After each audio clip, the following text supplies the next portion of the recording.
Grimm's Fairy Tales. Hans in Luck. Some men are born to good luck. All they do or try to do comes right. All that falls to them is so much gain. All their geese are swans, all their cards are trumps. Toss them which way you will, they will always, like poor puss, alight upon their legs, and only move on so much the faster. The world may very likely not always think of them as they think of themselves, but what care they for the world? What can it know about the matter? One of these lucky beings was neighbour Hans. 7 long years he had worked hard for his master. At last he said, "Master, my time is up. I must go home and see my poor mother once more. So pray, pay me my wages and let me go." And the master said, "You have been a faithful and good servant, Hans, so your pay shall be handsome." Then he gave him a lump of silver as big as his head. Hans took out his pocket handkerchief, put the piece of silver into it, threw it over his shoulder, and set off on his road homewards. As he went lazily on, dragging one foot after another, a man came in sight, trotting gaily along on a capital horse. "Ah," said Hans aloud, "what a fine thing it is to ride on horseback! There he sits as easy and happy as if he was at home, in the chair by his fireside. He trips against no stones, saves shoe leather, and gets where he's going he hardly knows how." Hans did not speak softly, so the horseman heard it all. "Well, friend, why do you go on foot then?" he asked. "Ah," said Hans, "I have this load to carry. To be sure it is silver, but it is so heavy that I can't hold up my head, and I can tell you it hurts my shoulder sadly." "What do you say of making an exchange?" said the horseman. "I will give you my horse, and you shall give me the silver, which will save you a great deal of trouble in carrying such a heavy load about with you." "With all my heart," said Hans. "But as you are so kind to me, I must tell you one thing. You will have a weary task to draw that silver about with you." Undeterred, the horseman got off, took the silver, helped Hans up, gave him the bridle into one hand and the whip into the other, and said, "When you want to go very fast, smack your lips loudly together and cry, 'Jip.'" Hans was delighted as he sat on the horse, drew himself up, squared his elbows, turned out his toes, cracked his whip, and rode off merrily, 1 minute whistling a merry tune, and another singing, "No care and no sorrow, a fig for the morrow. We'll laugh and be merry, sing neigh down Derry."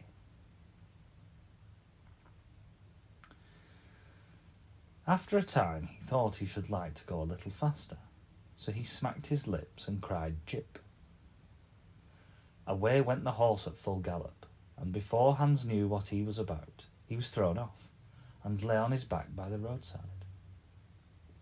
His horse would have run off if a shepherd who was coming by, driving a cow, had not stopped it.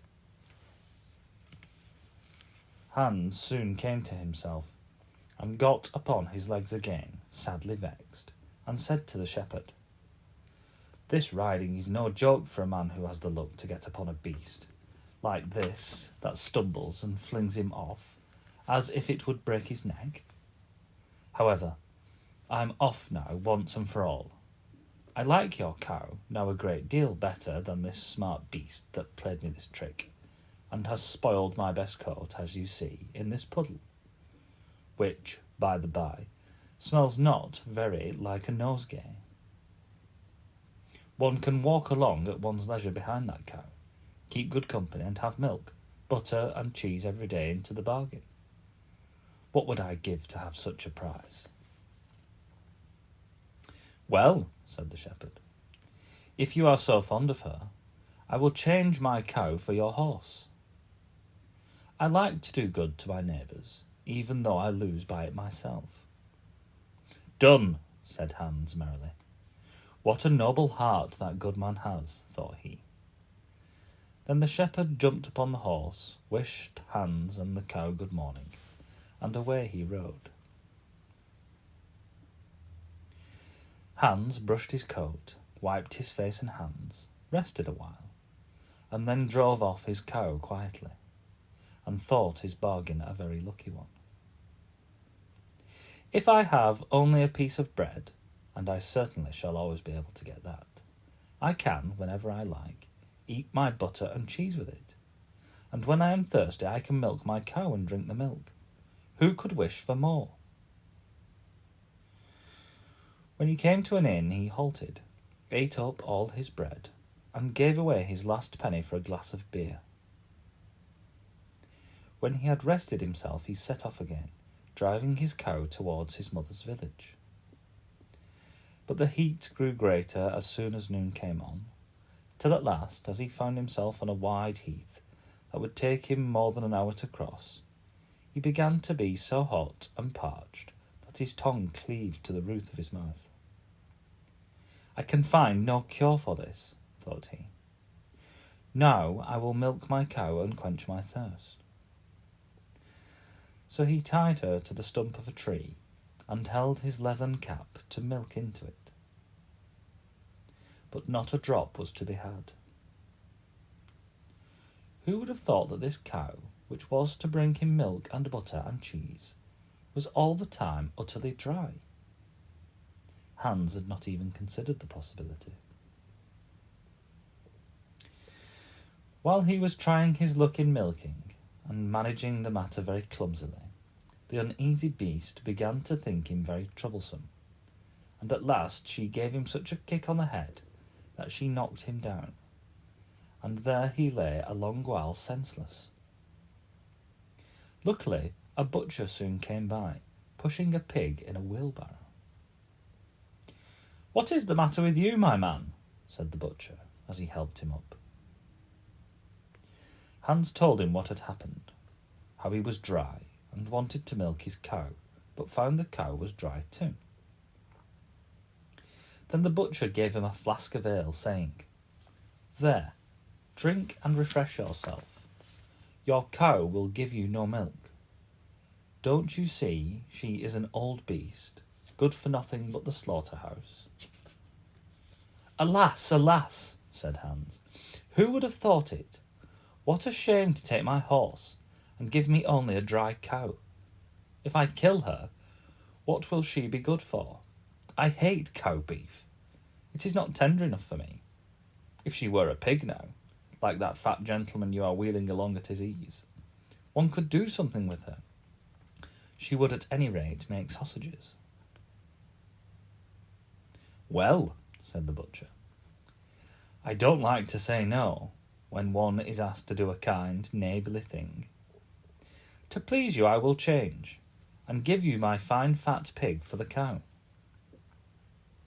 "Heaven reward you for your kindness and self-denial," said Hans, as he gave the butcher the cow, and taking the pig off the wheelbarrow, drove it away, holding it by the string that was tied to its leg.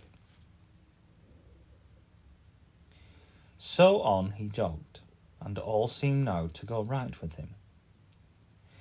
He had met with some misfortunes, to be sure, but he was now well repaid for all.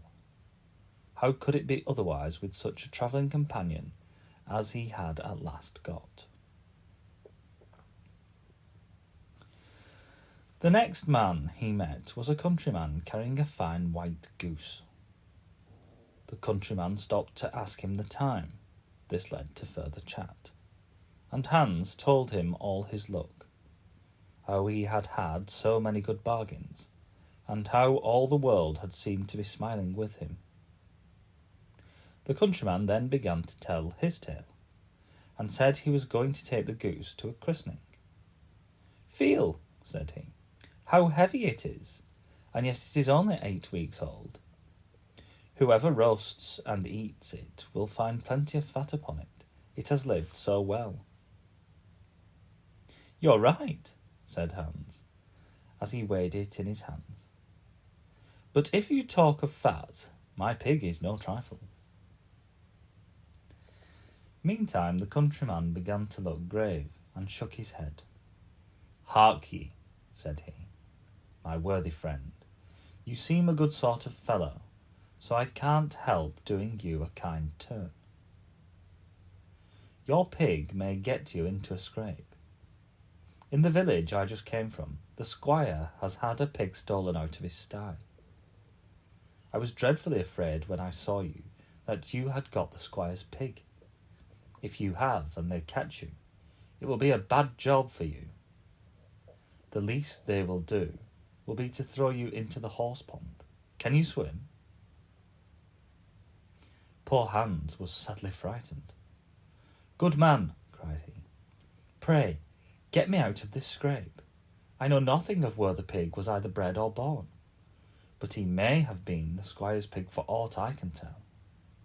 You know this country better than I do. Take my pig and give me the goose." "I ought to have something into the bargain," said the countryman. "Give a fat goose for a fat pig, indeed. 'Tis not every one would do so much for you as that. However, I will not be hard upon you, as you are in trouble." Then he took the string in his hand and drove off the pig by a side path, while Hans went on the way homewards free from care. "After all," thought he, "that chap is pretty well taken in. I don't care whose pig it is, but wherever it came from, in this it has been a very good friend to me. I have much the best of the bargain. First there will be a capital roast, then the fat will find me in goose grease for 6 months, and then there are all the beautiful white feathers. I will put them into my pillow, and then I am sure I shall sleep soundly without rocking. How happy my mother will be! Talk of a pig, indeed. Give me a fine fat goose." As he came to the next village, he saw a scissor grinder with his wheel, working and singing. "O'er hill and o'er dale, so happy I roam, work light and live well, all the world is my home. Then who so blithe, so merry as I?" Hans stood looking on for a while, and at last said, "You must be well off, master grinder. You seem so happy at your work." "Yes," said the other, "mine is a golden trade. A good grinder never puts his hand into his pocket without finding money in it. But where did you get that beautiful goose?" "I did not buy it. I gave a pig for it." "And where did you get the pig?" "I gave a cow for it." "And the cow?" "I gave a horse for it." "And the horse?" "I gave a lump of silver as big as my head for it." "And the silver?" "Oh, I worked hard for that 7 long years." "You have thrived well in the world hitherto," said the grinder. "Now, if you could find money in your pocket whenever you put your hand in it, your fortune would be made." "Very true. But how is that to be managed?" "How? Why, you must turn grinder like myself," said the other. "You only want a grindstone. The rest will come of itself. Here is one that is but little the worse for wear. I would not ask more than the value of your goose for it. Will you buy?" "How can you ask?" said Hans. "I should be the happiest man in the world if I could have money whenever I put my hand in my pocket. What could I want more? There's the goose." "Now," said the grinder, as he gave him a common rough stone that lay by his side, "this is a most capital stone. Do but work it well enough, and you can make an old nail cut with it." Hans took the stone and went on his way with a light heart. His eyes sparkled for joy, and he said to himself, "Surely I must have been born in a lucky hour. Everything I could want or wish for comes of itself. People are so kind. They seem really to think I do them a favour in letting them make me rich and giving me good bargains." Meantime, he began to be tired and hungry too, for he had given away his last penny in his joy at getting the cow. At last he could go no farther, for the stone tired him sadly, and he dragged himself to the side of a river, that he might take a drink of water and rest a while. He laid the stone carefully by his side on the bank, but as he stooped down to drink, he forgot it, pushed it a little, and down it rolled plump into the stream. For a while he watched it sinking in the deep clear water, then sprang up and danced for joy, and again fell upon his knees and thanked heaven with tears in his eyes for its kindness in taking away his only plague, the ugly heavy stone.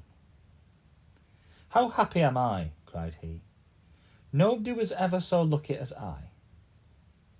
Then he got up with a light heart, free from all his troubles, and walked on till he reached his mother's house, and told her how very easy the road to good luck was.